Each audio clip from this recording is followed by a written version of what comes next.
Hello, അസ്സലാമു അലൈക്കും. Welcome back. എന്തൊക്കെയുണ്ട് വിശേഷം? സുഖനല്ല എല്ലാവർക്കും. ഇന്നത്തെ നമ്മുടെ പുതിയ വീഡിയോയിലേക്ക് എല്ലാവർക്കും സ്വാഗതം. ഇന്നത്തെ വീഡിയോ ഫസ്റ്റ് നോമ്പിൻ്റെ വിശേഷങ്ങളൊക്കെ ആയിട്ടാണ് കേട്ടോ. അപ്പം ഇന്ന് കഴിഞ്ഞപ്പോൾ നമുക്ക് പതിവില്ലാത്ത സമയത്തൊക്കെ കിച്ചണിൽ കയറണമല്ലോ, നല്ല വെയിലുമാണ് കേട്ടോ. അപ്പം അതുകൊണ്ട് ഈ ഷീറ്റിൽ നിന്ന് ഭയങ്കരമായിട്ട് വെയിൽ അകത്തേക്ക് വരും. അപ്പോൾ അതൊന്ന് കുറക്കാൻ വേണ്ടിയിട്ട് ഞാനിവിടെ ഒരു സാരീൻ്റെ മുറി ഉണ്ടായിന് കേട്ടോ. അപ്പോൾ അതൊന്നും ഇവിടെ ഇങ്ങനെ ഒന്ന് കെട്ടാന്ന് വിചാരിച്ചു. അത് കെട്ടൽ വലിയ റിസ്ക് പിടിച്ച പണിയൊന്നുമില്ല കേട്ടോ, സിമ്പിളാണ്. അവിടെ നിന്ന് കൊളുത്തുക, ഇവിടെ നിന്ന് വലിച്ചാൽ, എന്നിട്ട് ഇവിടെ ഞാനൊന്ന് പിന്നെ കുത്തി വെച്ചിരിക്കുകയാണ് കേട്ടോ. ഈ ഒരു ഭാഗത്ത് ആ ഷീറ്റിനോട് കൂട്ടിയിട്ടാണ് പിന്നെ കുത്തി വെച്ച്. ഇവിടെ ഞാൻ ഇങ്ങനെ ഒരു കമ്പി വെച്ചിട്ട് ഇങ്ങനെ കെട്ടിയിട്ടുണ്ടായിരുന്നു കേട്ടോ. അതിൻ്റെ ഒരു കുളത്തുണ്ടായിരുന്നു, അതിമാണ് കൊളുത്തി വെച്ചു. അപ്പം നമ്മൾ ഇന്നിപ്പോൾ എല്ലാവർക്കും നോമ്പെടുത്തിക്കണം കേട്ടോ. കുട്ടിയൊക്കെ പലിച്ചൊക്കെ എണീച്ച് നോമ്പെടുത്തിക്കണ്. അപ്പോൾ സിനിമോന് രാവിലെ ബ്രേക്ക്ഫാസ്റ്റ് ഞാൻ ഇവിടെ പഴം വാട്ടി വെച്ചിട്ടുണ്ട് കേട്ടോ. നിയമോള് ഓളെ ഇൻട്രസ്റ്റ് കൊണ്ടാണ് എടുത്തതാണ് കേട്ടോ. ഇനിയിപ്പോൾ മുറിക്കണമെങ്കിൽ മുറിച്ചാൽ വൈകുന്നേരം ആക്കണമെന്നൊന്നും നിർബന്ധമൊന്നും പിടിച്ചൊന്നുമില്ല കേട്ടോ. അപ്പോൾ രാവിലെ തന്നെ ഞാൻ പത്തിരി പണിയൊക്കെ തുടങ്ങിയിരിക്കണം കേട്ടോ. അപ്പോൾ രാവിലെ തന്നെ പത്തിരിയൊക്കെ ഒന്ന് പരത്തി വെക്കാമെന്ന് വിചാരിച്ചിട്ടാണ്. വൈകുന്നേരത്ത് ചൂടാം, അങ്ങനെയാണ് പ്ലാന്. കാരണം നല്ല ചൂട് വെയിലും ഒക്കെയാണല്ലോ. ഒരു ഉച്ച കഴിഞ്ഞപ്പോഴേക്ക് ഭയങ്കര വെയിലേക്കാരം കേട്ടോ. പിന്നെ ഉച്ച കഴിഞ്ഞാൽ നമ്മുടെ ആ പത്തിരിമ്മ മല്ല് കെട്ടാനുള്ള ആ ഒരു എനർജി ഒക്കെ പോയി കിട്ടും. അപ്പോൾ അതിൻ്റെ മുന്നേ തന്നെ ഇതൊക്കെ നമ്മൾ ശരിയാക്കി വെക്കാമെന്ന് വിചാരിച്ചു. അങ്ങനെ ഞാൻ പത്തിരിക്കുള്ള പൊടി വാട്ടിയെടുക്കുകയാണ് കേട്ടോ. ഈ റമദാൻ മാസം മാത്രം കണ്ടുവരുന്ന ഒരു പ്രത്യേക തരം കലാരൂപമാണ് പത്തിരി. ഇവിടെ പ്രത്യേകിച്ചിട്ടോ ഞാൻ അങ്ങനെ അധികം പത്തിരി ഒന്നും ഉണ്ടാക്കില്ല. ഈ റമദാനിനാണ് അധികം പത്തിരി ഉണ്ടാക്കട്ടോ. പത്തിരി ഉണ്ടാക്കൽ എനിക്ക് എന്തോ ഭയങ്കര റിസ്ക് പിടിച്ച പരിപാടിയായിട്ടാണ് തോന്നൽ കേട്ടോ. ഞാൻ ചപ്പാത്തി ഉണ്ടാക്കൽ അത്ര കേട് വലിയ കുഴപ്പമില്ലേനും, പക്ഷേ അതുകൊണ്ട് തന്നെ ഞാൻ പത്തിരി ഇപ്പോഴൊന്നും ഉണ്ടാക്കലില്ല കേട്ടോ. ഇന്നിപ്പോൾ ഫസ്റ്റത്തെ ദിവസമായതുകൊണ്ട് എത്ര ഉണ്ടാക്കേണ്ടി വരും, എത്ര കുട്ടികൾ തിന്നും എന്നൊന്നും ഒരു ഇതില്ല കേട്ടോ. കുറച്ചധികം തന്നെ ഞാൻ ഉണ്ടാക്കി എടുത്തിട്ടുണ്ടായിരുന്നു. അപ്പോൾ 2 ട്രിപ്പായിട്ടാണ് ഞാൻ മാവൊക്കെ കുഴച്ചെടുത്തിട്ടുണ്ടായിരുന്നത് കേട്ടോ. അപ്പോൾ ആദ്യം ഒന്ന് പ്രസ്സിൽ പരത്തിയിട്ട് പിന്നെ ഒന്ന് ഞാൻ ഒന്നും കൂടി ഒന്ന് പരത്തി എടുത്തിട്ടുണ്ടായിരുന്നു കേട്ടോ. ഈ സമയത്തൊന്നും എന്നെ സഹായിക്കാൻ ആരും എണീച്ചിട്ടില്ല കേട്ടോ. എല്ലാവരും പെൽച്ചൊക്കെ എണീച്ച് പിന്നെ നിസ്കാരമൊക്കെ കഴിഞ്ഞിട്ട് അങ്ങോട്ട് കിടന്നതാണ് കേട്ടോ. സിനിമോനും ഉറക്കം തന്നെയാണ്. അപ്പോൾ നമ്മുടെ പത്തിരി പരത്തലൊക്കെ ഏതാ കംപ്ലീറ്റ് ചെയ്യണം കേട്ടോ. ഇനിയിപ്പോൾ ഞാനതൊരു പാത്രത്തേക്ക് മാറ്റിയിട്ട് ഫ്രിഡ്ജിൽ കൊണ്ടുപോയേക്കാണ് കേട്ടോ. ഒരു 2 മണി 3 മണിയൊക്കെ ആകുന്ന സമയത്താണെങ്കിലും നമ്മൾ പത്തിരി പണിയൊക്കെ തുടങ്ങുക. ആ സമയത്ത് ഇവിടെ ഭയങ്കര വെയിൽ കാരണം. അപ്പോൾ പിന്നെ ഞാൻ വിചാരിച്ച് പത്തിരി ഉണ്ടാക്കുന്ന ദിവസം ഇങ്ങനെ രാവിലെ തന്നെ ചെയ്ത് വെക്കാം. എന്നാൽ പിന്നെ വൈകുന്നേരത്തെ എടുത്ത് ചൂടൽ പരിപാടി മാത്രം ഉണ്ടാകുള്ളൂല്ലോ. പിന്നെ ഇപ്പോൾ ജനിമോന് ഒരു 2 മണി 3 മണി ആവുന്ന സമയം ഓൻ്റെ ഉറക്കമൊക്കെ കഴിഞ്ഞ് ഓൻ ആക്റ്റീവായി ഇതിലൊക്കെ പായണ സമയമാണ്. അപ്പോൾ ഓൻ്റെ പാച്ചിലും നോക്കണം, പിന്നെ നമ്മുടെ കുക്കിങ്ങും നടത്തണമല്ലോ. അപ്പം അതൊക്കെ പാടെ നോക്കുമ്പോൾ ഇങ്ങനെ ചെയ്ത് വെക്കുന്നതാണ് ഏറ്റവും ബെറ്റർ എന്ന് തോന്നിയിട്ടാണ് ഈ പരിപാടി ചെയ്യണത് കേട്ടോ.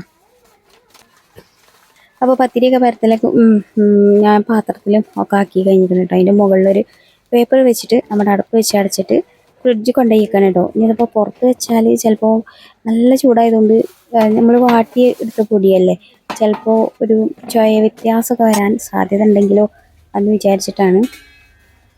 പിന്നെ അത് കഴിഞ്ഞിട്ടുണ്ട് കേട്ടോ ഞാൻ ഇവിടെ തോത്തി തുടച്ച് വൃത്തിയാക്കി കേട്ടത്. പത്തിരി വരുത്തുമ്പോൾ എങ്ങനെയായാലും കുറച്ചൊക്കെ ഒന്ന് പൊടി പോകുമല്ലോ, എന്നാലും വെച്ചിട്ടുണ്ട് കേട്ടോ. പണ്ടൊക്കെ ഞാൻ പത്തിരി വരുത്തുമ്പോഴേ ആകെ പത്തിരിൻ്റെ പൊടി ഒന്നായിട്ട് പകുതി മുക്കാലിൻ്റെ വേദുകൂടെ കുളിച്ച് കണ്ടേക്കാരം. പക്ഷേ ഇപ്പോൾ കുറച്ചൊക്കെ വൃത്തിക്കും എനിക്കൊക്കെ പത്തിരിയൊക്കെ പരത്തി തുടങ്ങി. അങ്ങനെ നമ്മുടെ എല്ലാ പരിപാടികളും കഴിഞ്ഞ് കുളിയൊക്കെ കഴിഞ്ഞതിന് ശേഷമാണ് കേട്ടോ ബീഫ് കിട്ടിയിട്ടുണ്ടായിരുന്നത്. അപ്പം ബീഫിക്ക് പിന്നെ ഉള്ളി തക്കാളി സവോള ഇത്രയും ഉള്ളിയും സവോളയും തന്നെയല്ലേ, പച്ചമുളകും ഇത്രയും കട്ട് ചെയ്തെടുത്താൽ മതി. ഇഞ്ചി വെളുത്തുള്ളിയൊക്കെ പേസ്റ്റ് നമ്മൾ ഓൾറെഡി ഉണ്ടാക്കി വെച്ചതുകൊണ്ട് സിമ്പിളാണല്ലോ പരിപാടി. നമ്മൾ പിന്നെ പതിവ് പരിപാടി തുടങ്ങിയിരിക്കണേ എന്നെ സഹായിക്കൽ, എന്നെ വെറുപ്പിക്കൽ എന്ന് പറഞ്ഞ പോലെയാണ് കേട്ടോ. അതിലൊരു ചെറിയൊരു നെയ്യിൻ്റെ പീസും ഒക്കെ ഉണ്ടേനി, അത് ഞാൻ ഉപ്പ് കൊടുത്തതാണ് കേട്ടോ. അപ്പോൾ അതിക്ക് ഇന്ത്യയിൽ നിന്ന് ഇത്തിരി ഉള്ളി കട്ടെടുത്ത് തക്കാളി കട്ടെടുത്തൊക്കെ മിക്സ് ചെയ്തുകൊണ്ട് വെക്കുകയാണ്. അതിക്ക് മസാലപ്പൊടികളും കൂടി വേണം. അതിന് ഞാൻ അയക്കായിട്ട് ഇങ്ങനെ ഒരു കുയിന്താട്ടി നിൽക്കണം കേട്ടോ. മസാല പോലും ഇടാൻ സമ്മതിച്ചില്ല. ഒറ്റ മസാല മുളക് പൊടിയോ ഇടാൻ ഞാൻ സമ്മതിച്ചില്ല. വെയിൽ ഒരു രക്ഷയില്ല കേട്ടോ. അപ്പോൾ ഇടയ്ക്ക് ഇങ്ങനെ ഇലകളൊക്കെ ഒന്ന് ഇങ്ങനെ അനങ്ങണതും ഇളം തെന്നൽ വരുന്നതും ഒക്കെ ഒരു ആശ്വാസമാണ് കേട്ടോ. ഇവിടെ ഇങ്ങനെ ഓപ്പൺ ആയതുകൊണ്ട് പിന്നെയും കുറച്ച് കാറ്റും വെളിച്ചൊക്കെ വരും കേട്ടോ. മറ്റേത് ആദ്യം കഴിഞ്ഞ റമദാനൊക്കെ നമ്മൾ എല്ലാ സൈഡും മൂടിക്കാണ്ട് ഒരു വാതിലിൻ്റെ ആ ഒരു ഭാഗം മാത്രം തുറന്നു കാണ്ടേനല്ലോ. അന്ന് ഇതേപോലെ നമ്മൾ ഈ വീട്ടിൽ കുറേ കുക്കിങ് കാര്യങ്ങളൊക്കെ റമദാനിൽ എല്ലാ ദിവസവും എന്ന് പറയുമ്പോൾ പോലെ വീഡിയോ ഒക്കെ ചെയ്തിട്ടുണ്ടായിരുന്നു. ബീഫ് കറിയൊക്കെ പിന്നെ ഞാൻ കുക്കറിൽ അടുപ്പത്ത് വെച്ചിരിക്കണം കേട്ടോ. അപ്പം ഇനി ഈ റമദാനിലും ഈ വീട്ടിൽ തന്നെ ഇനി ഇൻഷാ അല്ലാഹ് അടുത്ത റമദാനിന് ഇതിണ്ടെങ്കിൽ നമുക്ക് പുതിയ വീട്ടിലെ വീഡിയോസും കാര്യങ്ങളും ഒക്കെ കാണാം. അപ്പം ഞാൻ പഴംപൊരിക്കുള്ള മാവാണ് കേട്ടോ കുഴച്ചുകൊണ്ടിരിക്കുന്നത്. അപ്പം ഞാൻ കുഴച്ചതിൻ്റെ ബാക്കി നിയമങ്ങൾ ഇതാ അലമ്പാക്കിക്കൊണ്ടിരിക്കുന്നുണ്ട്.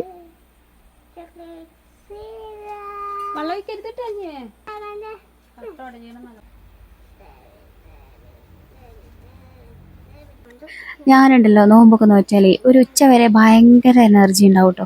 പക്ഷെ ഉച്ച കഴിഞ്ഞാൽ പിന്നെ ഒരു ലോ ബാറ്ററിയിലാണ് ഓടിക്കൊണ്ടിരിക്കുക കേട്ടോ. അപ്പോൾ ഒരു മണ്ണെന്ന കോഴിക്കുട്ടികളെ മാതിരിക്കാരം ഒരു പഴം മുറിച്ചാനുള്ള അവസ്ഥയാണ് ഈ കാണുന്നത് കേട്ടോ. ഇരുന്ന് നിരങ്ങി ഒക്കെ മുറിച്ചുകൊണ്ടിരിക്കുന്നത്.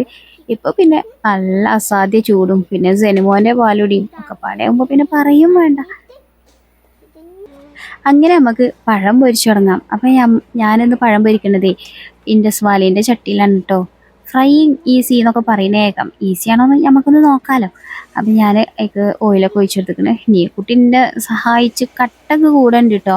അപ്പം ഈ വെയിലും കൊണ്ട് മുറ്റത്തേക്ക് ഇറങ്ങാൻ ഞാൻ സമ്മതിക്കണില്ല. എന്നാൽ പിന്നെ ഇന്നെ വെറുപ്പിച്ച് കളയാം എന്നോളും വിചാരിച്ച്. അപ്പോൾ ഓരോരോ സഹായങ്ങളും സഹകരണങ്ങളും ഒക്കെ ആയിട്ട് എൻ്റെ കൂടെ തന്നെ ഓളും ഉണ്ട് കേട്ടോ. ഇൻഡസ് വാലിൻ്റെ ചട്ടി അടിപൊളിയാണ് കേട്ടോ. ഞാൻ ഫ്രൈ ചെയ്തപ്പോൾ എനിക്ക് തോന്നിയൊരു കാര്യം എന്താ വെച്ചാൽ അധികം എണ്ണ കുടിക്കണില്ല കേട്ടോ. പക്ഷെ അലുമിനിയം ചട്ടിയിലാകുമ്പോൾ നല്ലോണം എണ്ണ കുടിക്കണ പോലെ എനിക്ക് തോന്നിയിട്ടുണ്ടായിരുന്നു. ഞാൻ അലുമിനിയത്തിൻ്റെ ആ ചട്ടിയിലാണല്ലോ അങ്ങനെ അധികം ഫ്രൈ ചെയ്യലും കാര്യങ്ങളൊക്കെ. അപ്പോൾ ഇന്ന് ഞാൻ ഇൻഡസ് വാലിയിലൊന്ന് പരീക്ഷിക്കാം എന്ന് വിചാരിച്ച് പരീക്ഷിച്ചതാണ് കേട്ടോ. സംഗതി അധികം എണ്ണയൊന്നും കുടിക്കാതെ തന്നെ നമ്മുടെ പഴംപൊരി പരിപാടിയൊക്കെ കഴിഞ്ഞിരിക്കണം കേട്ടോ.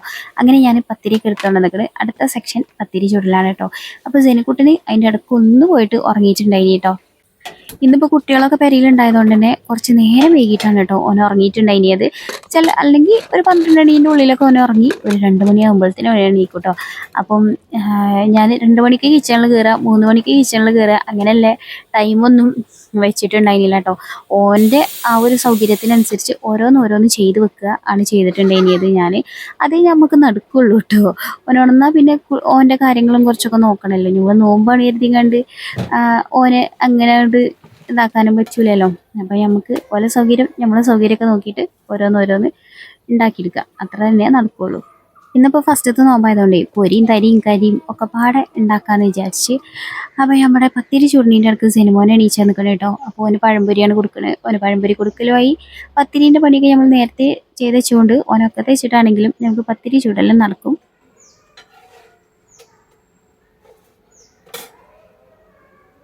അടുത്തത് അവിടെ തരിക്കഞ്ഞിൻ്റെ പ്രോസസ്സാണ് കേട്ടോ നടക്കുന്നത്. അപ്പോൾ റവ ഇപ്പോൾ കൊണ്ടുവന്നിട്ടുള്ളതിനെ അത് സിനിമോന് ചോദിച്ചിട്ടാണ് കേട്ടോ നമ്മൾ ഉയർത്തി പിടിച്ച് നിൽക്കുന്നത്. കുട്ടി ഞാൻ പറഞ്ഞില്ലേ എന്നെ സഹായിച്ചെന്ന് സപ്പോർട്ടായിട്ട് കൂടെ തന്നെ ഉണ്ട്. അജുദാ അതിൻ്റെ അടുക്ക് സേമിയൊക്കെ പൊട്ടിച്ച് കൊണ്ടുവന്നതാണ് കേട്ടോ. അജുവിന് ഇന്ന് നോമ്പുണ്ടേ. രാവിലെ തൊട്ട് ഉച്ചയാവോളം നല്ല കളിയേനെ. ആ സമയത്ത് ഞാൻ പറഞ്ഞിട്ടുണ്ടേനു വല്ലാതെ കളിച്ചിട്ടുണ്ട കുറച്ച് കഴിഞ്ഞാൽ കുഴങ്ങുന്നൊക്കെ ഉള്ളത്. പക്ഷേ ആള് അപ്പോഴത്തെ എനർജിയിൽ നല്ല ഉഷാറായിട്ട് കളിച്ചിട്ടുണ്ടേനി. ഇപ്പോൾ ആളിങ്ങനെ ഞാൻ നേരത്തെ പറഞ്ഞ പോലെ തന്നെ മണ്ണെന്ന കോഴിക്കുട്ടികളെ ആ അവസ്ഥയിൽ ഇങ്ങനെ നടക്കുന്നുണ്ടോ. പക്ഷെ ആൾക്ക് ഭയങ്കര ഹെൽപ്പിംഗ് മെൻറ്റാലിറ്റി ആയതുകൊണ്ട് പിന്നെ എനിക്ക് ഓരോ കാര്യങ്ങൾക്കൊക്കെ ഹെൽപ്പ് ചെയ്തൊക്കെ തന്നിട്ടുണ്ടെങ്കിൽ കേട്ടോ. അപ്പോൾ അതുകൊണ്ട് ഇന്നിപ്പോൾ ഒരു 2 ആളും എന്നെ സഹായിച്ചിട്ടുണ്ട്. സെനിമോനും സഹായിച്ചതിനൊക്കെ ഉണ്ട് കേട്ടോ. ഇന്നിപ്പോൾ വല്ലാണ്ട് അങ്ങോട്ട് പുറത്തേക്കൊന്നും ഓടിയിട്ടൊന്നുമില്ല.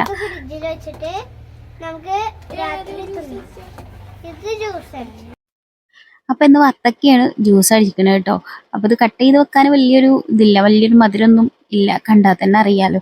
അപ്പോൾ പിന്നെ ഞാൻ അത് വെച്ചിട്ട് ജ്യൂസ് അടിച്ചാന്ന് വിചാരിച്ചു. അപ്പോൾ ആദ്യം പറഞ്ഞു ജ്യൂസും വേണം നാരങ്ങ വെള്ളവും വേണം എന്നൊക്കെ പറഞ്ഞു. അപ്പോൾ പിന്നെ ഞാൻ ആദ്യം കുറച്ച് മാത്രം അടിച്ചു. ഒരുപാട് ഉണ്ടാക്കണ്ടല്ലോ, വേസ്റ്റ് ആക്കണ്ടല്ലോ, ആവശ്യത്തിന് ഉണ്ടാക്കിയാൽ മതിയല്ലോ എന്ന് വിചാരിച്ചിട്ട്. പിന്നെ ജ്യൂസ് മാത്രം മതി എന്ന് പറഞ്ഞപ്പോൾ പിന്നെ ഞാൻ തരിക്കഞ്ഞി ഉണ്ടല്ലോ അപ്പോൾ പിന്നെ വത്തക്കൻ്റെ ജ്യൂസ് കുറച്ചധികം അടിച്ചു വെച്ചു.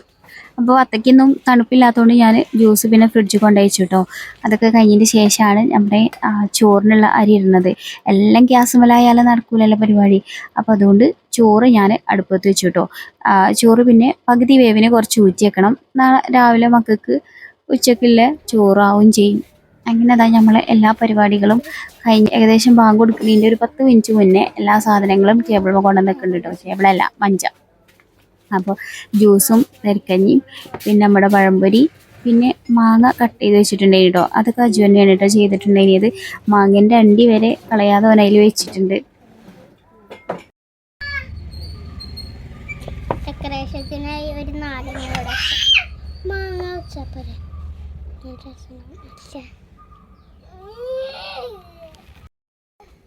അപ്പോൾ എല്ലാം സെറ്റാക്കി കൊടുത്തപ്പോൾ പിന്നെ ഓല തന്നെയാണ് ടേബിൾ മേലൊക്കെ കൊണ്ടുവന്ന് എല്ലാം റെഡിയാക്കിയൊക്കെ വെച്ചത് കേട്ടോ.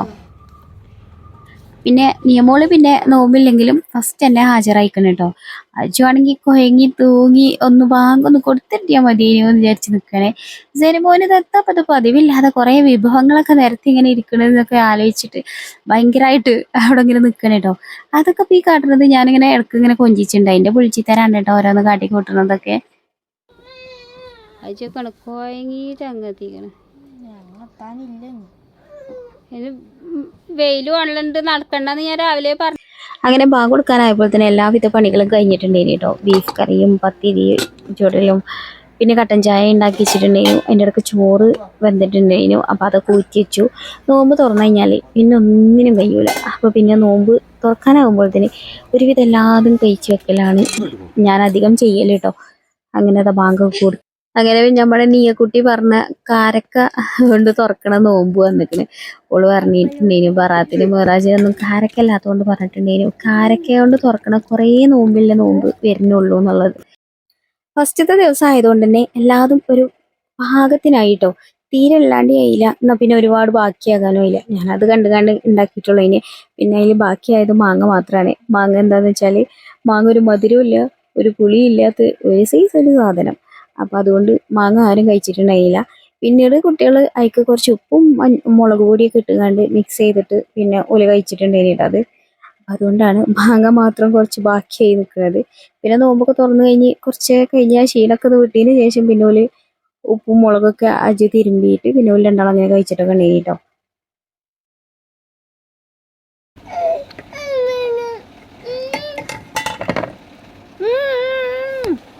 അങ്ങനെ നോമ്പൊക്കെ തുറന്ന് ഞാനും അജുക്കെ കുഴങ്ങി കിടക്കുന്ന സമയത്ത് ഇവര് രണ്ടാളും എന്താ ഇവിടെ നല്ല കളിയിലാണ് കേട്ടോ. ഇറങ്ങി ഇതാക്കിയിട്ടൊക്കെ സെനുവിനെ നിയമോള് കൈയൊക്കെ കെട്ടിയിട്ട് കണ്ടത് വെച്ചാണ് കേട്ടോ. അജു പറയേനി നാളെ ഇവലിമാണ് നോൽപ്പൊലിപ്പിച്ചാന്നുള്ളത്.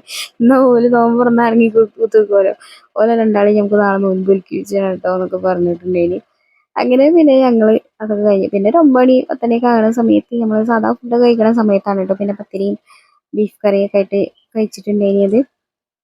അപ്പം അങ്ങനെയൊക്കെയായിരുന്നു നമ്മുടെ ഫസ്റ്റത്തെ നോമ്പ് തുറ വിശേഷങ്ങൾ. സിനിമോന് പത്തിരി ഒന്നും കഴിച്ചിട്ടുണ്ടായിരുന്നില്ല കേട്ടോ. വത്തക്ക നല്ലോണം കഴിച്ച് വയറ് നിറച്ചിട്ടാണ് ചെയ്തിട്ടുണ്ടായിരുന്നത്. പിന്നെ തരിക്കഞ്ഞി അങ്ങനത്തതൊക്കെ ഓന് ഇഷ്ടമാണ് കേട്ടോ, പായസം പോലുള്ള കാര്യങ്ങളൊക്കെ. അപ്പം അതുകൊണ്ടൊക്കെ അതൊക്കെ കഴിച്ചിട്ടുണ്ടായിരുന്നു. അപ്പോൾ ഇന്നത്തെ നമ്മുടെ വീഡിയോ ഇത്രയൊക്കെ ഉള്ളൂ. അപ്പോൾ വീഡിയോ എല്ലാവർക്കും ഇഷ്ടമായി കാണുമെന്ന് പ്രതീക്ഷിക്കുന്നുണ്ട്. വീഡിയോ ഇഷ്ടമായിക്കണമെങ്കിൽ ഒന്ന് ലൈക്ക് ചെയ്യണേ. ചാനൽ ആദ്യമായിട്ടൊക്കെ കാണുന്നവരാണെങ്കിൽ വീഡിയോസൊക്കെ ഇഷ്ടമാവണമെങ്കിൽ ചാനലൊന്ന് മറക്കാതെ സബ്സ്ക്രൈബ് ചെയ്യുക, അഭിപ്രായം കമൻറ്റ് ചെയ്യുക. അപ്പോൾ വീണ്ടും നല്ല അടിപൊളിയായിട്ടുള്ള വീഡിയോസൊക്കെ ആയിട്ട് ഇൻഷാ അല്ലാഹ് വരുന്നുണ്ട്.